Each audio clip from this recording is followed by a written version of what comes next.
foi esse caso? Tem como explicar direitinho por que que a Americanas chegou a esse ponto? Como que isso se sucedeu? Daniel, bem da verdade, Americanas, ela vem se financiando há muito tempo, né, buscando recurso em banco para poder segurar o seu caixa. É uma empresa que amargava margens ruins durante muito tempo e ela fez uma operação de desconto, né, junto aos bancos, na verdade, uma operação de risco sacado, aonde o banco compra a carteira de fornecedores, paga o fornecedor, antecipa o pagamento do fornecedor a um determinado juro pré-acordado. O que aconteceu no caso da Americanas? Ao invés dela espelhar esse juro no resultado, que obviamente diminuiria o dividendo do acionista e a lucratividade da empresa, ela trocou contabilmente, ela trocou essa rubrica para uma diminuição da conta fornecedor, encobertando um problema que vinha se arrastando há anos. 40 bilhões, 20 bilhões, inicialmente eram 20, depois na RJ 43, salvo engano, ou 40, 43.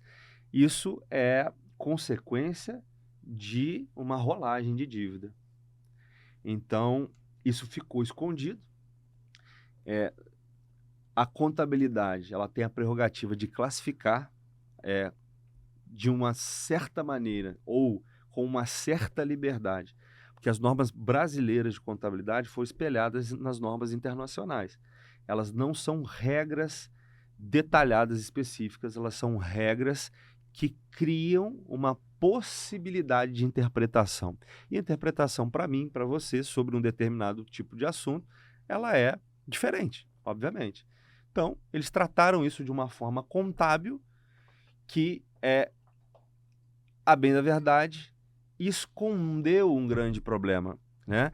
As auditorias, por sua vez, elas deveriam, em tese, ter apontado esse tema, esse problema, porque é um procedimento, existe um procedimento na auditoria que se chama circularização.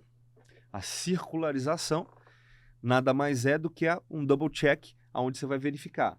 Você tem lá, eu devo 100 milhões a fornecedores. Existem lá uma lista de fornecedores. Eu aleatoriamente, através de um método estatístico, eu escolho uma amostra, mando uma carta e pergunto, olha, a Americanas, ela te deve R$ 10? Sim ou não? É mais ou é menos? Aí o fornecedor, não, sim, ela me deve R$ 10. Então, esse procedimento de circularização em amostra deveria ter indicado que eventualmente haveria uma diferença. Porém, ela tinha um compromisso com o banco, o fornecedor recebeu o integral e ela devia, na verdade, juro ao banco. Quando circularizasse o banco deveria ter apontado, não, ela me deve ter um juro aqui de risco sacado de tanto. Isso não foi espelhado corretamente no balanço. Qual que é a origem do problema verdadeiramente? A gente vai saber quando a justiça terminar as investigações. Os credores imediatamente eles foram à justiça pedindo que investigasse. Houve uma decisão para quebra de sigilo, para quebra de conversas telefônicas, e-mails dos últimos 10 anos para verificar o que aconteceu. A auditoria Price está sob investigação. Né? A gente sabe que o Conselho também de Contabilidade do Rio de Janeiro, eu sou membro lá, vai fazer as devidas investigações para os profissionais envolvidos nessas questões, Price, contabilidade interna, e vai ter que se apurar. A forma como foi divulgadas as demonstrações contábeis mascararam ali a rentabilidade da empresa e, consequentemente, os investidores eles perderam muita grana nessa operação, né? Mas isso não é consequência de alguma coisa que aconteceu agora. Na minha visão, isso vem acontecendo há muito tempo, ela vem rolando uma dívida. Só que a contabilidade ela pode ser muito engenhosa, né? Nós temos um caso internacional que a Arthur Andersen, ela era uma das Big Four ou Big Five na época, talvez ela fosse a número 5.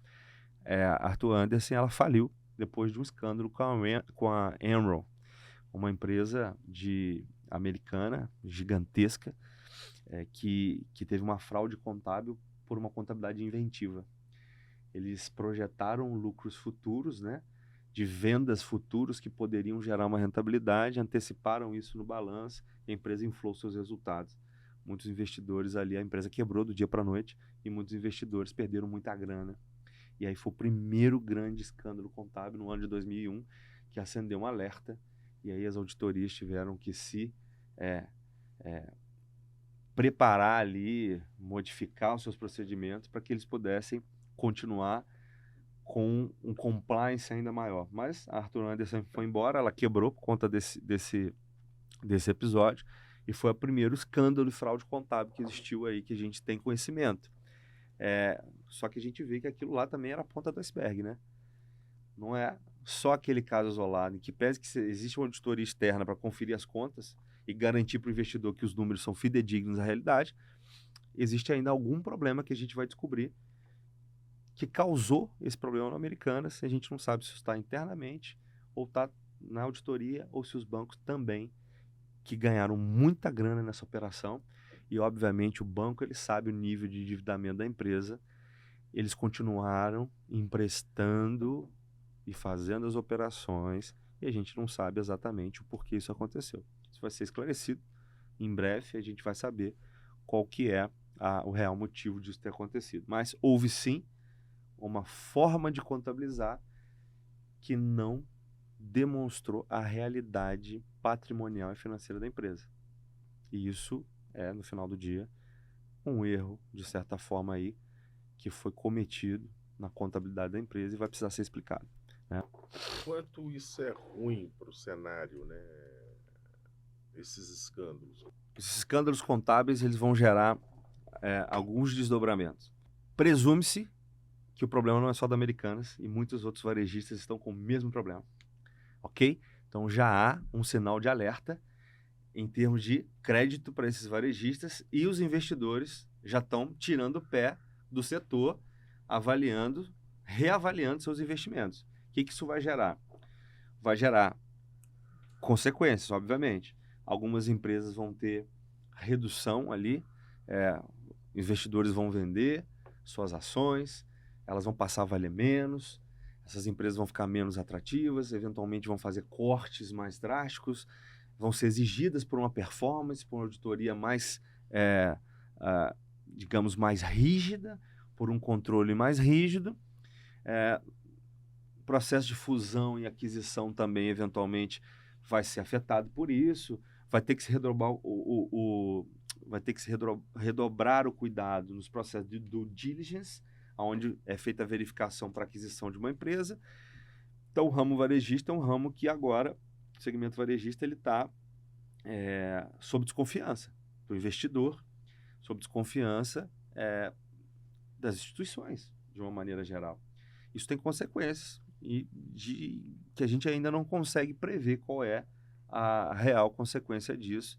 A gente vai ter que esperar os desdobramentos, mas é ruim, né, para o nosso país ter uma crise de credibilidade num setor tão importante. O setor de varejo emprega, talvez, aí o maior número de pessoas, né, no país, o setor de serviços, o setor terciário. Então, descredibiliza o setor varejista. Isso pode gerar aí uma onda também de eventuais correções. O investidor ele pode ficar mais exigente, e aí os conselhos vão ter que rever as metas, enfim, cortar custos, vai gerar, de repente, um aumento do desemprego por consequência, na minha visão, né?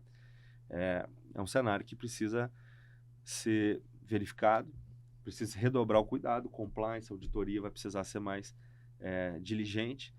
Talvez se crie uma lei para evitar que isso aconteça, que é saudável, né? Para que haja uma responsabilização maior perante a lei dos administradores e das empresas de auditoria, e isso tem que ficar como um legado de um aprendizado do país.